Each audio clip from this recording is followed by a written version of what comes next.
Welcome back ناظرین محترم. دین و دانش پروگرام میں ڈاکٹر خالد ظہیر صاحب فرما رہے ہیں کہ روزے کے مقصد کے لحاظ سے اگر ہم نے اس کو نہ برتا، روزہ ایسے نہ رکھا، تو یہ بالکل ایسے ہی ہے جیسے کہ ہم اپنی نمازیں پورا سال پڑھتے ہیں اور اس کا اثر ہماری شخصیات پہ نہیں پڑتا. تو آپ یہ فرما رہے تھے کہ چونکہ وہ مقصد کے لحاظ سے ہم نے اپنی تربیت نہیں کی ہوئی ہوتی، اپنی کنڈیشننگ نہیں کی ہوتی، تو اس کے وہ فوائد سامنے نظر نہیں آتے. اور آپ نے جو سب سے اہم بات فرمائی وہ یہ تھی کہ چونکہ ہمارے ہاں ہر چیز کا مقصد حصول ثواب ہوتا ہے، حصول اجر ہوتا ہے. ہم نیکیاں گنتے ہیں کہ بھئی اب 2 نفل پڑھ لیے تو یہ اتنا اجر ملے گا، فرض نماز کا یہ اجر ہے. روزے کے زمانے میں، رمضان میں یہ بتایا جاتا ہے کہ نوافل کا، یہ بالکل صحیح بات ہے، نبی اکرم صلی اللہ علیہ وسلم فرمایا ہے، ظاہر ہے اس کی صداقت میں کوئی کلام نہیں. لیکن یہ ایک اور اینگل ہے. آپ جس اینگل سے بات بتا رہے ہیں وہ اس سے زیادہ اہم بات ہے جو پیش نظر رہنی چاہیے. میں چاہ رہا تھا کہ یہ بات کہ ثواب کی بجائے، ثواب تو لازماً ملے گا اگر مقصد کے لحاظ سے ہوگا، جیسا فرما رہے ہیں کہ بھئی اگر خوب طریقے سے ایک کام کیا گیا تو وہ تو اجر تو مل گیا، لیکن اصل فائدہ اس کا اس وقت ہے جب پورے اہتمام، مقصد اور اس کے لوازمات کے ساتھ کیا جائے.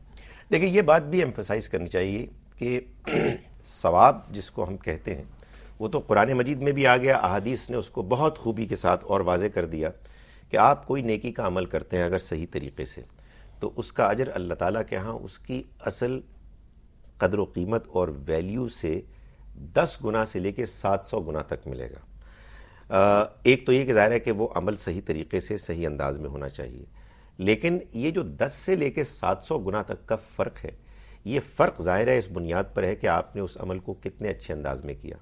اس کے اصل مقصد کو کتنا ملحوظ رکھا، اور پھر اس میں جو اس کی شرائط تھیں ان کو کتنا آپ نے اہمیت دی. میں سمجھتا ہوں کہ اس چیز کو بیان نہ کرنے کے نتیجے میں ہمارے ہاں لوگ ظاہر کو زیادہ اہمیت دیتے ہیں. اس ظاہر میں بھی غیر ضروری تفصیلات ہیں کہ جو زیر بحث آتی ہیں، جن سے ذہن اسی چیز میں الجھ جاتا ہے کہ ہم نے عمل کے ظاہر میں جو تفصیلات ہیں ان کو ملحوظ رکھا یا نہیں رکھا، اور یہ چیز بالکل فراموش ہو جاتی ہے کہ جو اصل حکمت، مصلحت، اسپرٹ ہے وہ کیا ہے. اور اس کی اصل وجہ میں آپ کو بتاؤں، قرآن مجید پر غور نہ کرنا ہے.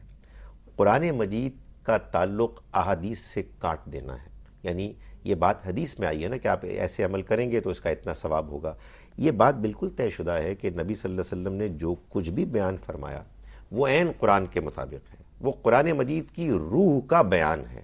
ہم اصل میں اس کی اس روح، اس اسپرٹ، اس لنک کو واضح نہیں کرتے، جس کے نتیجے میں عام آدمی اس غلط فہمی کا شکار ہو جاتا ہے کہ میں روزہ رکھتا ہوں مجھے اتنا ثواب مل رہا ہے، اب کچھ جھوٹ وارہ بولنے کے نتیجے میں چلو کچھ گناہ ملے گا تو میرا ثواب اتنا زیادہ ہے کہ گناہ تو دب جائے گا. وہ بالکل ڈیبٹ کریڈٹ والی وہ والی صورتحال انسان کچھ اس کو اکاؤنٹنگ کی انداز میں سوچنے لگتا ہے. یہ بات وہ بیچارہ بالکل نظر انداز کر دیتا ہے کہ یہ عین ممکن ہے کہ اس کے جھوٹ بولنے کے نتیجے میں، جیسے کہ حدیث مبارکہ میں آیا ہے، اس کا روزہ بالکل باطل ہو جائے. وہ ثواب کے چکر میں تھا، معلوم ہو کہ اللہ کے اکاؤنٹ میں وہ بالکل نیگیٹو عمل کے طور پر لکھا گیا. خالد صاحب آپ یہ فرما رہے ہیں کہ یہ دراصل ہمارے مقصد کے معاملے میں غلط تصور کا نتیجہ ہے. اور یہ بات نہیں ہے کہ ثواب کا ہم انکار کر رہے ہیں، اجر کا انکار کر رہے ہیں، بلکہ آپ کو میں کہوں گا کہ خاص طور سے ایک اور اصطلاح جو ہمارے یہاں استعمال ہوتی ہے اور بہت اس کی تعلیم تربیت دی جاتی ہے وہ فضائل ہیں. یعنی آپ روزے کی یہ فضیلت ہے، نماز کی یہ فضیلت ہے، جو نوافل ہیں ان کی یہ فضیلت ہے، تو سارا کچھ اصل میں اس کے گرد انسان کا ذہن گھومتا ہے. وہ جیسے آپ نے فرمایا کہ قرآن مجید اصل ہے جو بیان کرتا ہے کہ بھئی اس کے پیچھے مقصد کیا ہے، اس کی غایت کیا ہے، کیا چیز حاصل کرنی ہے. وہ بالخصوص روزے کے حوالے سے آپ سر نو بیان کریں میں چاہوں گا. دینی اخلاقی لحاظ سے گراوٹ آئی ہے، اس کی وجہ ہمارے علم کی خرابی ہے. ہمارا تعلق، دینی تعلق جو ہے ہماری زندگی کا، قرآن کے ساتھ نہیں رہا. قرآن پر تدبر، اللہ کی کتاب میں جو حکمتیں، جو مصلحتیں بیان ہوئی ہیں، اور دوسرا اس کو ریپلیس کر لیا گیا فضائل اعمال کے نام سے بہت سی چیزوں نے. اور اس میں نیت بالکل نیک تھی لوگوں کی، بزرگوں کی. بعض ان کا خیال یہ تھا کہ مسلمان کچھ اعمال کی طرف راغب نہیں ہو رہے تو انہیں فضائل کی کچھ ایسی باتیں اور احادیث بتائی جائیں کہ جن کے بارے میں وہ بھی جانتے ہیں کہ ان میں سے اکثر احادیث بہت ضعیف اور بلکہ موضوع ہیں، لیکن وہ اس کو بیان کرتے ہیں محض ان کو، لوگوں کو موٹیویٹ کرنے کے لیے. اس کا نتیجہ یہ نکلتا ہے کہ انسان یہ سمجھتا ہے، مسلمان یہ سمجھتا ہے کہ مجھے دین پر عمل کرنا ہے صرف ایک ظاہری شکل میں، اور اس میں بھی مجھے جو چیز حاصل کرنی ہے وہ ثواب اور اجر ہے اس کی ظاہری عمل کی فضیلت کے طور پر، جس کے نتیجے میں مجھے آخرت میں بے پناہ انعامات ملیں گے، اور یہ وہ چیز ہے کہ جو اس کو عمل کی طرف راغب کرتی ہے، جس کے نتیجے میں عمل اپنی روح، اپنی اسپرٹ، اپنے مقصد سے کٹ جاتا ہے، جس کے نتیجے میں انسان اس عمل کو اپنی پوری زندگی میں جو اس کے اثرات ہونے چاہیے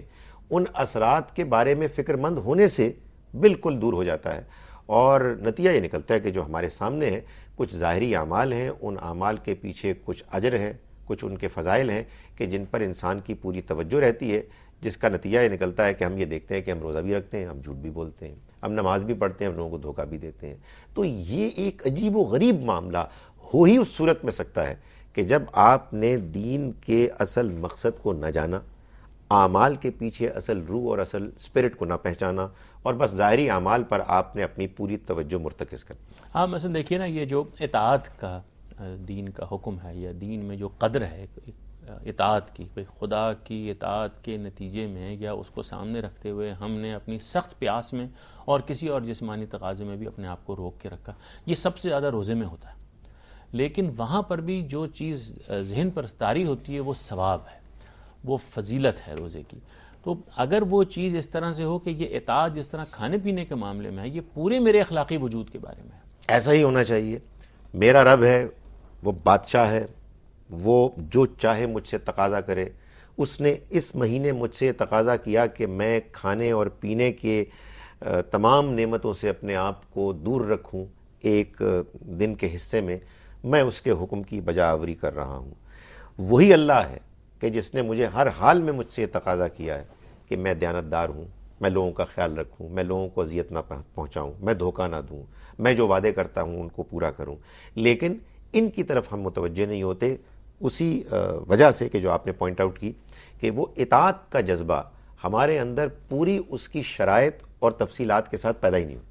اچھا، اس کے ساتھ ساتھ کیا یہ بات بھی نہیں ہے، جیسے آپ فرما رہے تھے کہ ہم فارم کو بڑی اہمیت دیتے ہیں، کہ جیسے ہم نے ارادہ کیا کہ ہم دین کا ایک فرض ادا کر رہے ہیں، نماز ہے یا روزہ ہے، تو ہم وہ ارادہ کرتے ہیں فرض پورا کرنے کے لیے، اور پھر ہمارے علماء ہم کو بتاتے ہیں کہ یہ اس کی ظاہری شرائط ہیں،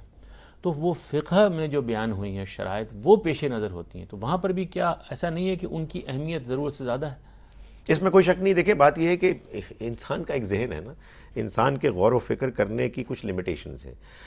وہ انسان اپنے ذہن کو اگر دین کی اصل حقیقتوں کی طرف مرتکز کر کے انہی پر کنسنٹریٹ کرے تو وہ یہ سوچے گا کہ میرے رب نے جو مجھ کو حکم دیا ہے اس کا مقصد کیا ہے، میں اس کو راضی کیسے کروں،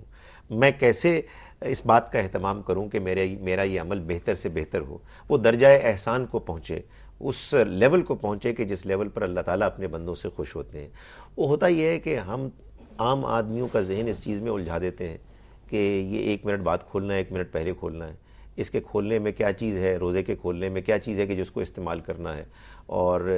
نماز میں بھی بظاہر مثال کے طور پر کہ ہمیں نماز کے رکعتوں میں کیا کیا چیزیں ہیں جو پڑھنی ہیں، ان میں کتنی تعداد میں پڑھنی ہے۔ جب آپ کا ذہن ان ظاہری چیزوں میں کہ جن کو آپ نے بالکل صحیح فرمایا کہ وہ اصل میں فقہی تفصیلات ہیں۔ اچھا، فقہی تفصیلات بھی کیا ہیں؟